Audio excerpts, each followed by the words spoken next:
Assalamu alaikum muhterem milletteşlerimiz. Türlü tübeklerde yaşavşı halkımız turmuşunda hem yaşayışında bulgan koy bir vakıgalar hem yanalıklar bilen bu atına davamında sizni min İnsaf Abdullah tanıştırırım. Siz Tatarlar tapşırın qarıysız bugünkü çıkarılışta. Zaman Tatar edebiyattan indi bulurga deyir. Edebiyatın okuşunun yaş buğun buluğu gibi. Bu büyük mühim. Ulyanovski'nin Uzek Meçhidinde şakirtler imtihan tuta. Nerede olur sadaka? Anladınız bakalım. Sadaka üzümünün чистарылуunu anlatar. Екатеринбург'da Tatar tili derslerini yanadan başlap jiberdiler. Первая классная это Yaxşı yazdığınız mı? Tapşırığımız hakkında tarihi kadr sahifesi. TNV kanalının 20 yıllığı torunda söyleşimine devam ettiren. Rizaydin Fəxreddin'in şunday sözləri var. Əxlaq bilən ədəbiyyat birgə bulurlar. Bir qavmның ədəbiyyatı nindi rəvişdə bulsa, əxlaqı da şul rəvişdə bulur. Demək, əxlaqlı, tərbiyəli Tatar balalar üstürürgə tilimiz ikən, onlarını Tatar ədəbiyyatı bilən tanıştırı zarur. Bigrək də bulaşaq oxutuşlar üçün bu büyük mühim. Qazan Dövlət Universitetinin Alabuğa İnstitutunda daimi rəvişdə studentlar üçün Tatar yazıçıları həm şagirləri bilən şiraşular uyuşturalar. Bir şarada Elvira Hüsnüddinova da bulup qayıtdı. Edebiyatının ekrimine uzun yoğuntusun, tesirin uvaltığı ol varlığı. O Tatarların atığı, ol varlık halıklarda da ve dünyada da global özgərişlər bilen beyli görülür. Uçraşunu bugünkü Tatar ədəbiyyatı perspektivaları həm üstəş үзенчәлекләре дип атаганнар. Түгәрәк өстәл янында Алабуга институтының Татар бүлеге студентлары һәм кунаклар Марат Кәбиров белән Рауль Сабыр. Көн кадагында әдәбиятта булган проблемалар. Безнең әдәбиятта тагы шундый тенденция урын алды. Үткәннәргә мөрәҗәгать итеп язу. Бу мөгаен безнең язучылар контингентының бәлки улыгаю белән дә бәйледер. Бик күпләр 60-70 яшьлек язучыларыбыз Koyşandır bulgan, alanın yaşlıkları ütken kolhoz turmuşu turunda yazarlar. Kolhoz turmuşu. Onlarla tanışaydı, lakin sizge tanıştırır. Sizge tanıştırır. Edebiyatın okuşunun da yaş buğun buluğu kirek. Edebiyattan yiraklaşığı bir edebiyat probleması gana değil. Bu edebiyat probleması da bizim gün ko'rish probleması da, umuman sistemanın probleması da. Çünkü siz hatırlamay turgansızlar endi. Elçin Babay zamanında kultura kütüp durur, medeniyet kütüp durur degenden soň kultura kütüp yatmadı endi. Lakin ona bulgan ihtibar kimide bu bütün Rossiya boylap yazıcılarının problemaları, edebiyatının problemaları var. Kitap okuşular azaya dep aytалар. Марат Кәбиров үз вакытында Идел журналында остаханәдә алып барган кеше. Аның китап дигән китабына аерым тукталып киттеләр. Ул татар әдәбиятында сирәк булган антиутопия жанрында язылган. Китаплар һәм китап укучылар беткәннән соңгы чор тасвирлана. Автор Марат Кәбиров язучының бүгенге хәле турында да борчылып сөйләде. Бүгенге көндә аның статусы юк. Ул стажга исәпләнмәй. Бүгенге көндә аның акчасы да шамалыгына. Мен әйтик, кемнәрдер кебек елына миллион эшләргә теләсәм әдәбият белән, мин аена бершәр роман язарга тиеш булып чыгам. Марат Кәбиров төрле жанрларны кылачларга сәләтле. Ай сайын роман да язып бирә ала. Аның әсәрләрен кулдан кулга йөртеп тә интернет аша да йыгылып укыйлар. Шулай да яшьләр китап укымый дигән фикерләр дә яңгырады очрашуда. Аны кызыксындыра белергә кирәк. Мәсәлән, әдәбият дәресендә баваны кызыксындырмыйсың икән. Алар бит инде укымыйлар, аларга кызык түгел ул. Берәр инде Turmuş yuvan söylep gitsen, ya ki bire üzgün söylep gitsen, bu özünü özü kızıksınıp kop gitti o. Yaşlarda şu ayak sevgilim kızıksındırabilirge gerek. Öyleki yazışı adam ya inkubı Muhammed Mahdiyev şey. Biz 41. yıl bağlar degen. Biz ana bağlar bilen uttuk 7. klasta. Mine şu kitapna, şu eserini birilip okudular bağlar. Tatar tili edebiyat okuyucusu bulgaç, her nide elimde bulura gerek bittiğinde yangi eserler bilen tanışıra gerek. Bağlarga söylüyor için bizim Tatar tili edebiyat kitaplarında derslerde biz bit kıskaça gana variantları berabız. Uzun romanlarda aytganda bağlarga жеткизүү үшін аның тулысынча тулайым кырга керек. Драматург Рауль Сабырның иң танылган әсәре Абага алмасы ачы була пьесасыдыр мөгаен. Ул заманында Туфан Миннуллин исемендәге әдәби премия да алган иде. Бүгенге очрашуда аның Фәхрине үтереп ташладылар романы турында сөйләштеләр. Бу әсәрне язу идеясы bir film караганнан соң туган. Шунда bir şey тәҗрибәләр ди, безнең бит бу ди, бәйсез булырга бердән бер tarixi şans diye. Hazır di, çiğinsek di bizning di бүтән Мәңгі бір қашанда бейсіз Ирландия деген қиялымыз тұрмышқа ашумен шақты. Бізді қиялларымызға бек яқын едік. Анан соң кетті ол шегініш, нешіктір көңіл түшінкілігі бар еді. Болмас енді бұл деген. Мисалларына көріп, тарих спираль бойынша үсә дегенні есте тұтып, мына шушы ойланулар, шушы шегінулер турындағы башватулар, шушы фәхрине өтіріп ташладылар деген роман язуға кетірділер. Мына шул әсерге бошанды мен дейді. Milli проблемаларга яңаша караш ташлаган әлеге әсәр узган ел ябык әдәби бәйгенең роман жанрында 3нче урынга да лаек булды. Әдипләр белән очрашулар Алабуга институтында даими булып тора. Моңарчы да Факил Сафин, Газинур Мурат, Рифат Джамал һәм башка язучылар белән аралашырга өлгергәннәр. Музыкаль кичәләр дә уздырыла. Бездә әлеге хәзерге вакытта сессияда бездә дәрестән алып керләр инде. Моны дәресенегә очрашуга эләгүемә бик шат. Шуны язучылар белән очрашу, аларның әсәрләрен укып кына түгел, үз фикерендә калмыйсың, менә язучы үзе нәрсә җиткергә теләгәнлеген дә аңлыйсың. Алабуга институтының татар бүлеге студентлары еш кына Татарстан язучылар берлеге утырышларында да катнаша. Кайберләренең иҗаты мәйдан журналында да басылып килә икән. Татар балаларын укытучы мөгаллим үзе дә белемле булырга тиеш. Илгир Хөснетдинова, Татарлар, Алабуга шәһәре, Татарстан Республикасы. Мәчет каршындагы 3 еллык курсларга йөрүчеләр мөстәкыйль рәвештә изге Коръәнне укып һәм ислам дине нигезләренә төшенеп кенә калмый, татарча сөйләшергә дә өйрәнеп чыгалар. Сүз Ульяновск шәһәренең үзәк мәчете каршындагы дин дәресләре хакында бара. Моннан 18 ел элек эшли башлаган курсларны шул вакыт аралыгында 273 кан кардәшебез тәмамлап чыкты дип хәбәр итә Рамис Сафин. Шушы көннәрдә мәдрәсәдә чираттагы чыгарылыш кичәсендә тагын 24 шәкерткә таныклыклар тапшырылды. Гомер буе хисапчы булып эшләгән Зәйтүнә Ямбаева бу 3 ел курсларга очраклы рәвештә генә килеп эләгә. Ул биредә укытучы мөгаллимә Нурия ханым белән бер йортта яши. Нурия белән без бер подъездда торабыз. Ул мәчеттә укыта.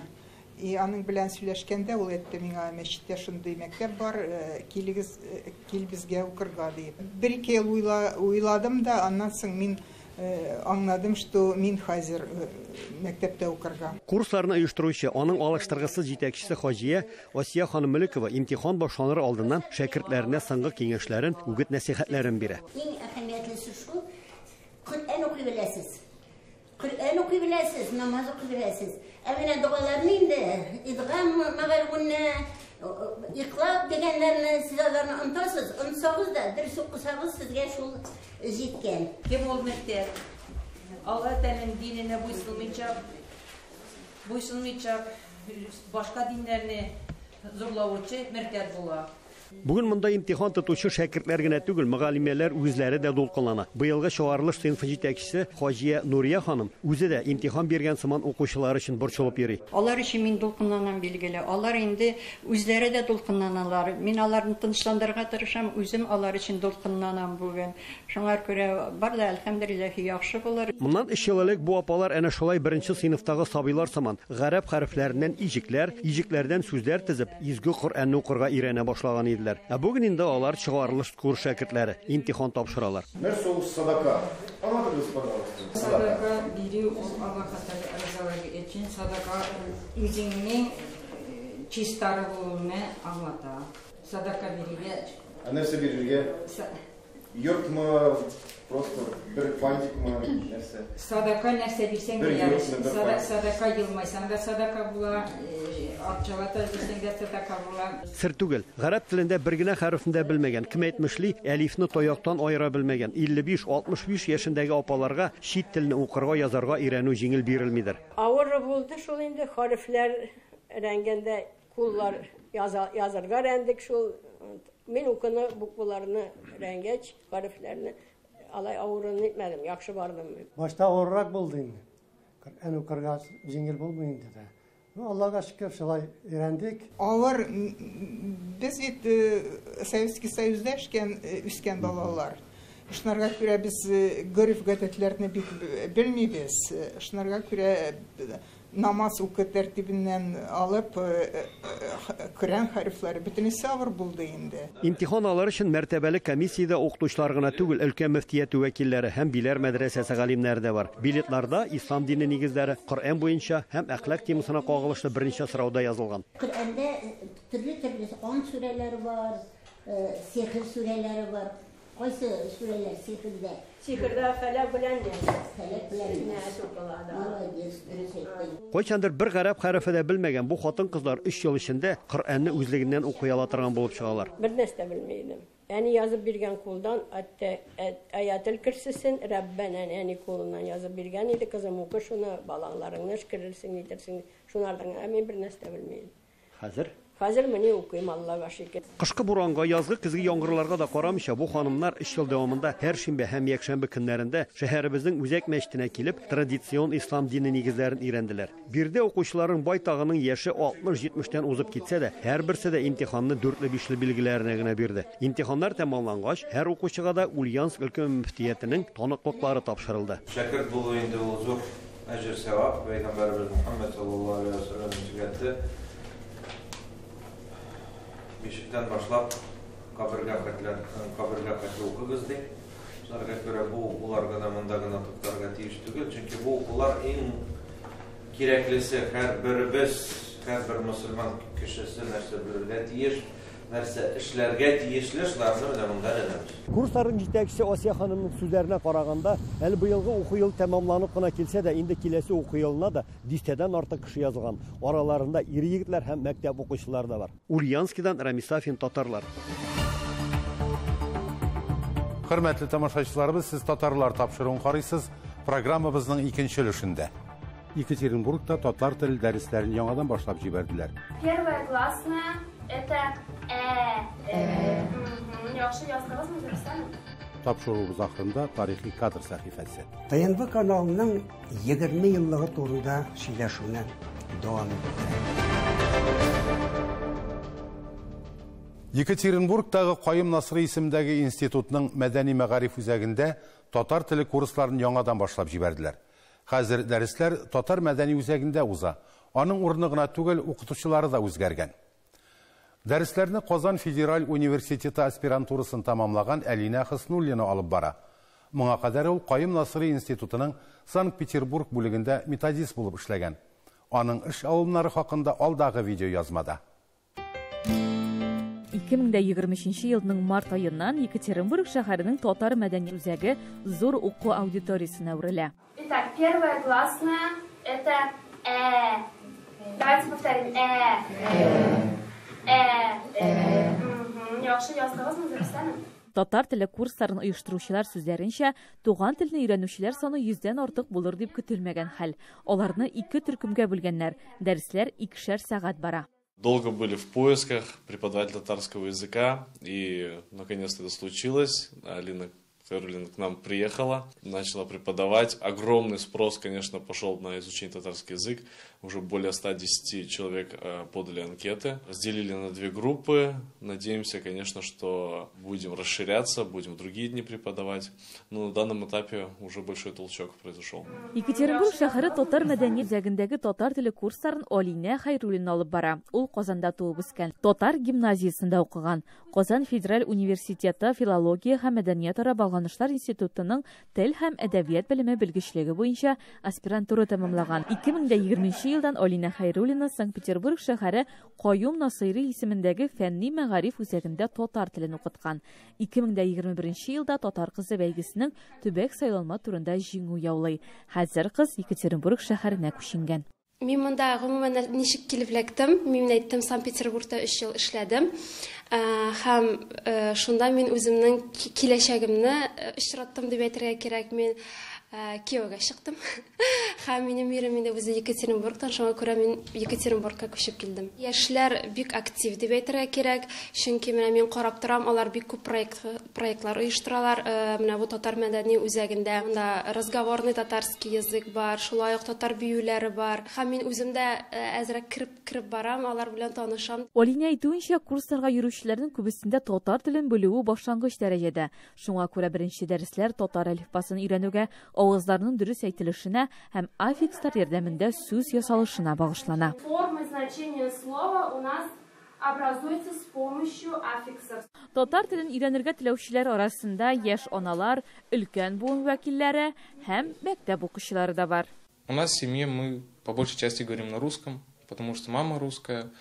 Вот. Но папа иногда со мной там какие-то фразы вкидывает, разговаривает. Думаю, как только подтяну язык, то, да, в принципе, буду смотреть фильмы какие-нибудь на татарском. Может, музыку буду слушать. Бірге таныштықтан ярты ел бірге ол қойшақта орысша сөйлешеміз да шоңа татар тілін өзі татар болғаш татарша өзінде сөйлешесі келді бірге шында біліп қалды да қойда сайттан көріп келдіге болды енді бірге оқырға мен өзімнен тоже мында Екатеринбургта яшагаш уже кішіге сөйлешіге жоқ бітінде іште руслар теректа руслар енді білен тоже сөйлешіп болмай. Я очень люблю ходить на татарские мероприятия, все различные. Посещаю концерты с мамой, хожу всегда. И мне нравится. Прям вот я душой там всегда, ну иногда хочется, не иногда, а всегда хотелось понимать, о чем песня. Татар теле курсларының дәвамлыгы 3 ай. Бу вакыт эчендә укучылар сөйләм телен аңлау, дөрес әйтелеш, гади җөмләләрне кулланып дөрес итеп язу һәм уку дәрәҗәсенә җитәргә тиеш. Беренче курслар җәйгә кадәр тәмамланачак. Ә каникуллардан соң яңа төркемне җыю башлана. Олия Садыкова, Әлфия Габдушева, Татарлар, Екатеринбург. Тарихи кадр сәхифәсендә вакыт агышын 20 елга чигереп, республика телевидениесының тарихындагы истәлекле вакыйгаларны барлыйбыз.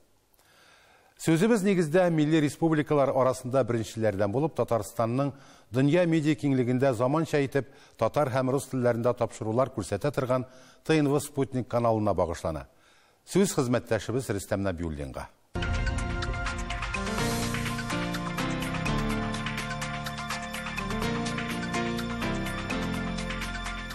Исәнмесез, хөрмәтле тамашачыларыбыз. Менә Татарлар программасында тарихи кадр сәхифәсендә әле моңа кадәр без 2003 елның августында ТНВның 1 еллыгына башлаган Хәерле иртә программасындагы кайбер сюжетларны искә төшердек. Хәзер инде икенче башка зур темага күчик. Her телевидение каналында информацион программалар әзерләүче редакция һәр каналның умыртка баганасы кебек кабул ителә. Шуннан да алар гаять мөһим эш башкаралар. Менә бүгенге көндә шушы вакытта булган кадрларны сезгә тәкъдим итеп, хәбәрләр новости редакциясы ничек урнашкан иде. Алар үзара ничек аралашалар, ничек эшне алып баралар. Мөмкин булган ул вакытта кайбер кешеләрне, кайбер редакторларны күрсәтербез.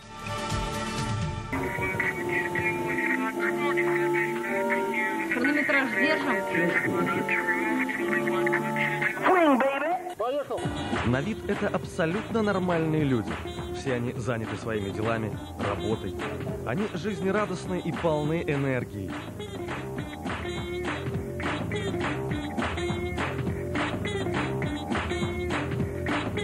Вперед, вперед, вперед. Всех их связывает одно. Место, откуда нет возврата назад. Уж если попадешь туда, то навсегда.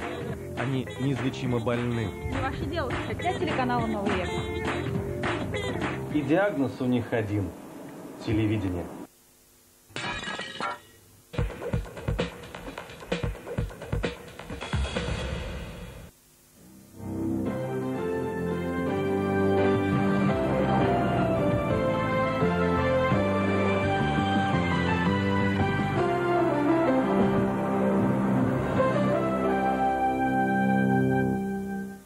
Исәнмесез, Яңа ғасыр каналында Татарстан хәбәрләре, студияда Фирдус Хибалтдинов. Игътибарыгызга пәнҗешәмбе көн яңалыклары. Бүген безнең программада. Татарстанда күрелгәннәрнең күбесе безнең өчен ачыш булды. Бүген Минтимер Шәймиев белән очрашуда төрле төбәкләрдән һәм чит илләрдән җыелган журналистлар шулай дип белдерде. Казанга бер юлы 31 дәүләт илчесе килә. Моңа кадәр Россиянең бер генә төбәгенең дә бу кадәр илчене кабул иткәне булмады. Республикада Чиләбе өлкәсе көннәре ачыла. Безнең илдә ике проблеманың берсе юллар. Соңгы елларда тармакта уңай үзгәрешләр булса да, кечкенә авылларга асфальт салу әле дә җитди проблема.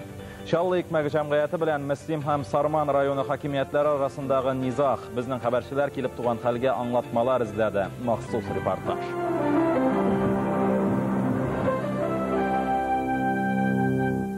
Татарстанга республика көненә 31 дәүләттән илчеләр килә. Алар бәйрәм тантаналарында катнашачак. Моңарча шул кадәр илченең Татарстанда гына түгел, Россиянең башка бер генә төбәгендә дә бер юлы җыелганы юк иде.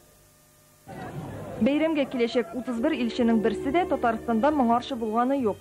Гватемала, Мавритания, Бельгия, Австрия, Афганистан һәм башка бик күп дәүләтләрнең илчеләре өчен тантаналарда катнашу республика татар халкының милли йолалары белән якыннан танышу өчен менә дигән чара. Дәүләт җитәкчеләре инде май аенда ук 41 илгә чакырулар җибәрә. Илчеләрнең нибары 10-сы гына җәйге ялдан кайтып җитмәү сәбәпле республика көнендә катнаша алмавын белдерә. Кунаклар Казанга хатыннары белән киләчәк. Башкалада хәзер аларны каршы алу тантанасына әзерләнәләр. Билгеле инде, илчеләр өчен барлык уңайлы шартлар да тудырыла. Кунакларга хөрмәт күрсәтү барышында гореф-гадәтләр, милли йолалар да исәпкә алыначак. Ерак араларны якын итеп килгән илчеләр өчен шулай ук рәсми чаралар да оештырыла. 31 август көнне исә илчеләр өчен эшлекле очрашулар үткәрелә. Алар игътибарына шулай ук республика заводларында җитештерелгән продукцияләрдән күргәзмә дә тәкъдим ителә. Предприятие җитәкчеләре әлеге күргәзмә барышында үзләренә киләчәктә хезмәттәшлек итү өчен яңа партнерлар табырга өметләнә. Энҗе Шәһәрдинова, Сергей Кузьмин, Татарстан хәбәрләре, Яңа гасыр каналы. Казан республика һәм шәһәр көненә әзерләнә. 30 августта башкаларның төрле почмакларында театрлаштырылган чаралар узарга тиеш. Хәзер Татарстанның иҗат коллективлары соңгы генераль репетиция белән мәшгуль.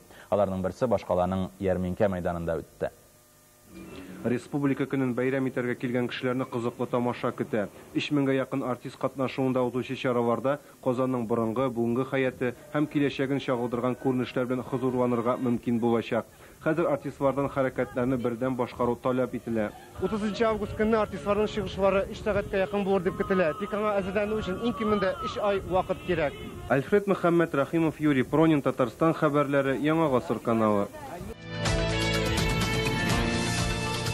Хөрмәтле тамашачылар, менә шундый җаваплы вакытта республика үзенең казанышлары белән дә, ирешкән уңышлары белән дә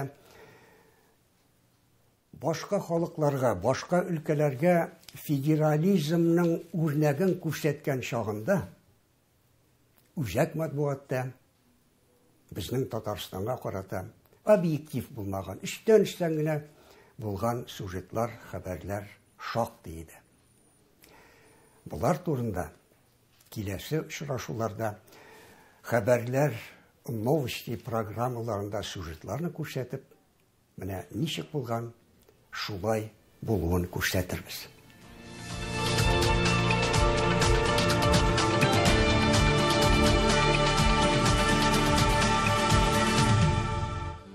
Хөрмәтле тамашачыларыбыз, бүгенгә менә шулар җибәргән мәгълүматларыгыз өчен зур рәхмәт. Хатларыгызны, шалтыратуларыгызны игътибарсыз калдырмыйбыз. Милләтебез өчен горур булып, ана телебезне саклап гомер итик. Йорт-җирләрегез имин булсын, тоткан уразаларыгыз кабул булсын. Хәбәрләшеп яшик. Сау булыгыз.